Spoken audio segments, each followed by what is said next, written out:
पंडित जी, कुंडली में पितृदोष कितने प्रकार के होते हैं और साथ ही जिन पर पितृदोष होता है उनकी जिंदगी में कौन कौन सी मुश्किलें आती हैं, ये जानना जरूरी है।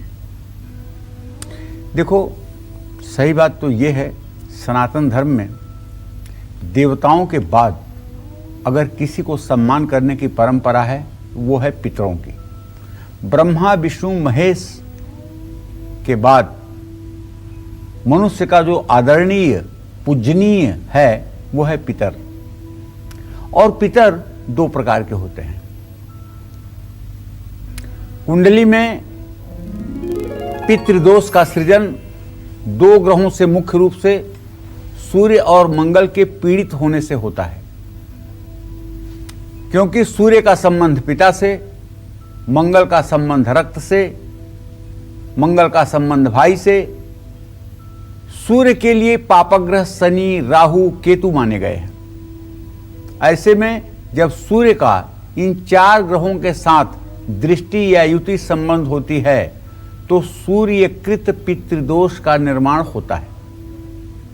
इसी तरह से मंगल अगर राहु या केतु के साथ हो या इनसे दृष्ट हो तो मंगलकृत पितृदोष का निर्माण होता है। जो लोग पितर दोष के प्रभाव में होते हैं उनको हमेशा अनजाना भय सताता है। पितर दोष के कारण परिवार में हमेशा कलेश और अशांति बनी रहती है। परिवार के सदस्य कभी भी एक दूसरे से सहमत नहीं होते हैं। ऐसे लोग किसी न किसी रोग या शारीरिक कष्ट से हमेशा घिरे रहते हैं। जिन लोगों पर पितर दोष होता है उनके बनते हुए काम भी लास्ट मोमेंट में, अंतिम समय में खराब हो जाते हैं। पितर दोष अकाल मृत्यु का कारण भी बनता है।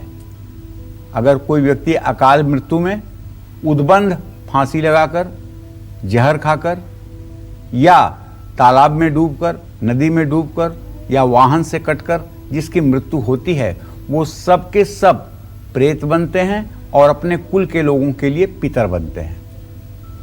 तो पितर दोष के प्रभाव में आने वाले क्रोधी स्वभाव के होते हैं। ऐसे लोगों को तनाव बहुत रहता है। पितर दोष संकट, अनहोनी और अमंगल को बढ़ाता है। पितर दोष के कारण संतान सुख में देरी होती है। संतान हो भी जाए तो उसके संबंध अच्छे नहीं रहते, उसकी सेहत अच्छी नहीं रहती। संतान अपने बड़े बुजुर्गों का सम्मान नहीं करते। बच्चों की शादी बहुत देर से होती है या होती ही नहीं है। तो पितर दोष के कारण घर में हमेशा आर्थिक तंगी बनी रहती है। आमदनी की तुलना में खर्च ज़्यादा होता है। कितना भी कमा लीजिए बरकत नहीं होगी। धन बीमारी के इलाज या कर्ज चुकाने में सारा पैसा चला जाएगा। चलिए, ये बात तो रही आपके कुंडली के हिसाब से। लेकिन इस देश में कुछ ऐसे भी लोग हैं जिन्हें जन्म अनम का अपने कोई पता नहीं है। माता पिता ने बता दिया कि उस साल बाढ़ आई थी जब आप पैदा हुए थे, उस साल सूखा पड़ा था जब आप पैदा हुए थे, बस। तो अब वो कैसे जानेंगे कि बेचारे कि उनके पितर दोष है कि नहीं।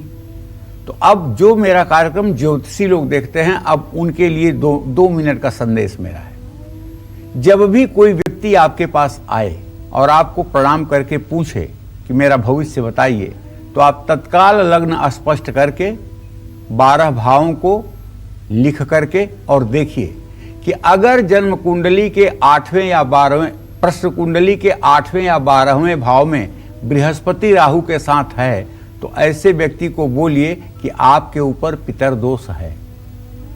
सूर्य बुध अगर है तो आप बोलिए कि आपके कुल पूज्य देवी का दोष है।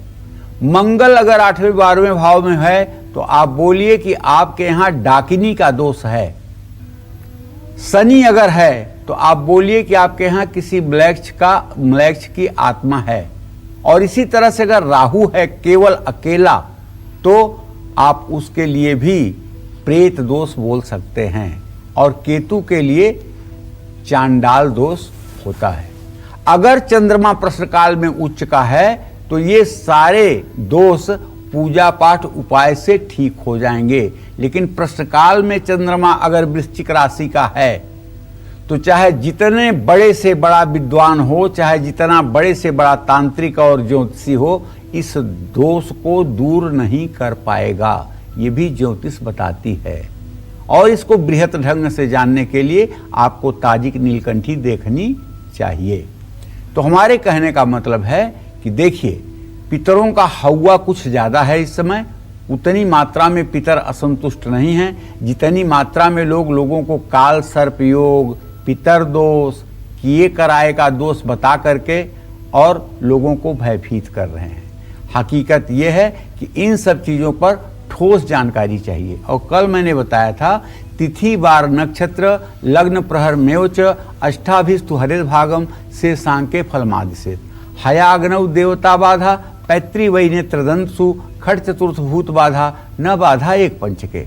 चमत्कार ज्योतिष का यह श्लोक अपने आप में 1% सत्य है। ये मेरे कम से कम 2500 साल से अनुभव में लाया हुआ मंत्र है और ये बहुत सटीक फलादेश करता है, इसलिए आप भी इसका अनुकरण कर सकते हैं। नमस्कार, मैं हूं मानक गुप्ता। अगर आपको हमारा ये वीडियो पसंद आया हो तो इसे लाइक और शेयर जरूर करें और हाँ, हमें सब्सक्राइब और फॉलो करना ना भूलें ताकि आप देश और दुनिया की कोई खबर मिस ना करें। तो जुड़े रहिए हमारे साथ और देखते रहिए News 24।